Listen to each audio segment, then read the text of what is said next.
Good evening, guys. So my name is Mvelo Hlophe. I'm CEO of Zaio. So today I'm not necessarily going to talk about how our journey to what we're doing started or how that has been for us. Rather talk about something that's really important to us as a team, just as a collective. So for us, two of the biggest things really around what our business is about is about talent, firstly, and secondly, it's access. And I'll be covering those two things. So I don't really like talking about myself, but when the opportunity presents itself, hey. So I'm from KZN, small town called Potchefstroom. There's actually quite a few people right here that are there from there.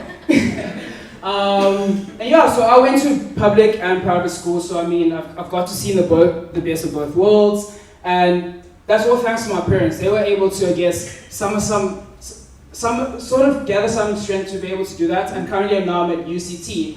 And as a function of all of that, my future is pretty secure, at least it's pretty certain.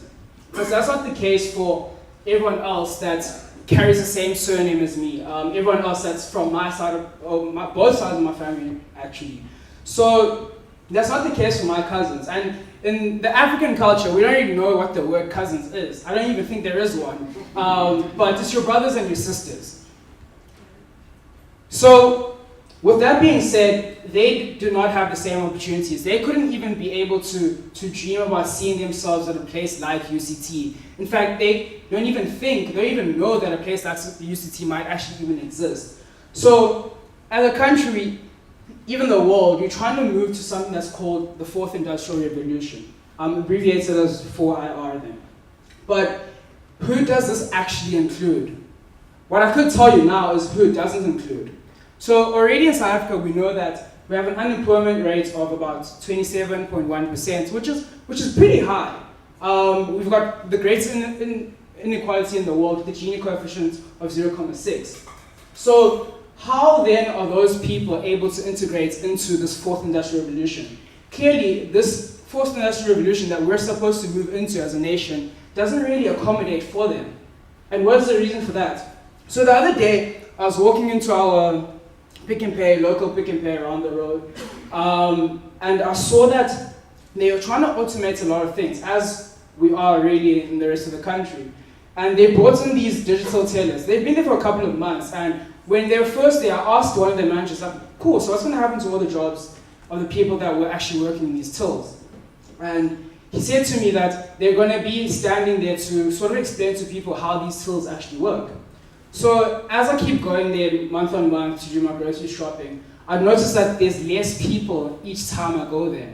And I was quite shocked when I went there 2 days ago, that there's about one person or two people actually that's doing the same job there. So what actually happened to all these other people? And I kind of saw this is a cycle that's going to happen as we move into this Fourth Industrial Revolution, as there's a lot of people that aren't equipped enough to actually take part in it. And when it comes to my brothers and sisters, I guess they'll either land up in that 27%, which makes it rise, or they'll live a life where they can't really afford much. So then let me paint a picture of Africa. So they call it the dark continent, for many reasons actually. So if you look at it from space, it's usually darker than all the other countries, all the other continents, just from an electricity point of view. But, but at the same time, there's a lot of really dark issues that are in the continent itself. Things like poverty, things like crime, things like inequality, things like socio-economic issues that exist in different areas around Africa, political strife that exists in other countries. But they expect us to somehow move from the state at which we're at with all these socio-economic issues and leapfrog into the Fourth Industrial Revolution without actually having solved any of these issues. If anything, some of these issues are actually getting worse in some countries. And as I speak about unemployment, what is the true cause of unemployment? Are there not enough jobs? But this slide will tell you that that's not really the case. So, which brings me to the next part of what I want to talk about, which is the talent itself. So you'll read there that there are 5 jobs for every skilled developer that exists in this country. So what happens to the 4 other jobs that aren't filled by the 1 developer they actually find. Companies just sort of wait, and they don't really advertise opportunity up to anyone else because there's no space. I mean there's space, but they can't really fill it. So at the end of the day, you can see that already there's a mismatch of skills because you have a lot of people that don't have jobs, but we also have a lot of spaces that are there for people to actually be able to make a living for themselves, but they just don't have the skills to actually do so. And at the end of the day, the biggest loser here is innovation. And by that I mean the companies that we have so that we grow and try to sort of change the world through technology. So a lot of them are referenced as being unicorns. So Silicon Valley has sold us this vision that you'll start a business, in a couple of years you'll 10x it, you'll become a billionaire, etc. There's a lot of unicorns in America, and what a unicorn is a business that's valued at $1 billion. In Africa, there's only 3 of them. And the most notable one is Jumia. It's probably, you've seen it in the news because they went to go IPO overseas, actually in the States, instead of here. But one of my most favorite things to do is actually to walk around campus and talk to people about the ideas that they have. Like, we have so many ideas coming from students especially, but they're hindered because they don't have access to things like prototyping. And by that I mean there's just not enough talent for them to actually help them on their ideas. And there not being enough talent means that it's pretty expensive for them to actually go to something like a development house to try and get their idea to turn into a reality.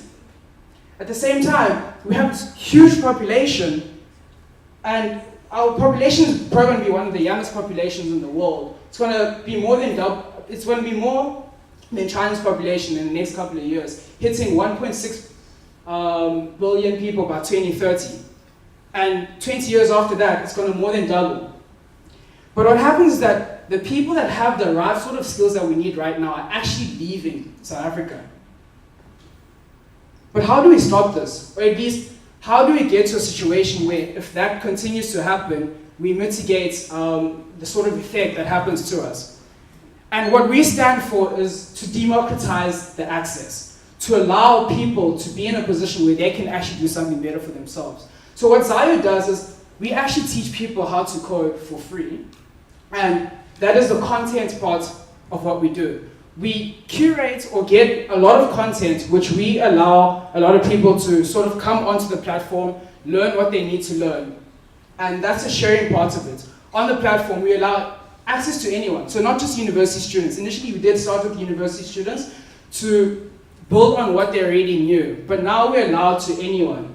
A prime example of that is there's a security guard that used to work at Stellenbosch who came onto the platform, used the content to upskill himself, and now is working on one of the projects at Zaio himself. So that's the sort of impact that we're trying to chase. That's what we're trying to bring really to South Africa.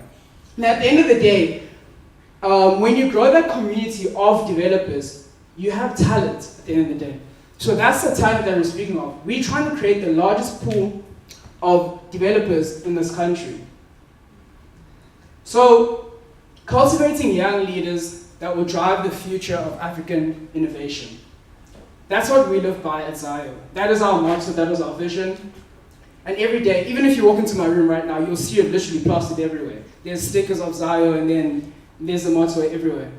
And every day, that sort of gets me out of bed, to sort of move into the world and like, this is what I want to do. And I can't do this by myself, so I obviously have a team. And the team has made sacrifices to make sure this is something that actually happens. Akil right now, who's in the crowd, he's actually fighting to try extend his visa. Dutugo, who extended his degree, knowing very well that he might not be able to come back to UCT next year. And even 2 other guys that are on my team right now, who are doing an engineering degree, that came to me a couple of days ago, and they're like, hey dude, as much as we're doing this thing, this degree thing, like, I don't know if this is actually going to work in the real world. Like, I don't know what I'm learning. I'm just making my assignments, doing my tests, but I don't really know anything. So you look at those group of guys and myself and the sacrifice that we've made, you might think we're crazy, you know? I mean, I'm sure our parents probably do, but we're not crazy. Like, we are making these sacrifices to make sure that there are people out there who get a second chance, to have access to, to different opportunities that a lot of people take for granted. They cannot go to UCT. They cannot buy a coding bootcamp at some place like Hyperion, which I've actually interned for, and I really respect them. But this is the only way that we see that we can actually add to their lives.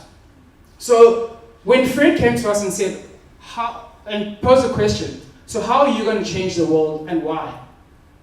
I'm not too bothered about how I'm going to do that. Zaio is it's honestly just one of the ways that I'm going to do that. But to answer your question, Fred, why? For me, I just want to give a second chance to my brothers and sisters to actually take part in this world. Thank you.